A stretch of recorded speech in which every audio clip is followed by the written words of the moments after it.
Мына видеоны әлеуметтік желіден көріп қалдым. Заңтану пәнінің мұғалімі өзінің студенттердің арасында бір сынақ жүргізіпті. Дәріс басталар тұста ол бір студент қызға қарап тұрып, "Кешіріңіз, сіздің есіміңіз кім болады?" деп сұрады. Әлгі қыз ойланбастан "Есімім Алексис болады" деп жауап берді. Сонда оқытушы бірден "Кешіріңіз, Алексис, сізді залдан шығып кетуіңізді сұраймын" деп өтінді. Студент болса аңтарылып "Неге?" дейді. Оқытушы қатал қабақпен "Кешіріңіз, мен бір-ақ рет айтамын, шығыңыз, рахмет" дейді. Студент алай-дүлей көңілмен айтқандай залдан шығып кетті. Осы сәтте студенттің барлығы аң-таң болды, бірақ ешқайсысы қарсы ой білдірмеді. Сонда оқытушы олардан "Бізге заң не үшін керек?" деп сұрады. Бір студент "Әділдік пен теңдік үшін" деп жауап берді. Оқытушы "Дұрыс, әділдік пен теңдік үшін.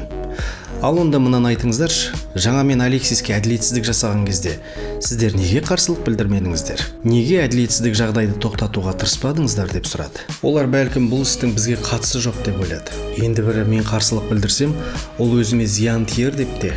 Енді бірі "Бұл жағдай қарсылық білдіруге тұрмайды" деп ойлады. Сонда оқытушы "Мынаны қадап айтқым келеді. Сен егер әділдік үшін бүгін сөз айтпасаң, әділдік танытудың жауапкершілігін бүгін сезінбесең, ертең өзің де әділетсіздіктің құрбанына айналасың. Сол кезде сен үшін тұрып беретін бірде бір адамның болмайтынын біл" дейді. Бұл оқиға мені де қатты ойлатты. Ал сізді ше?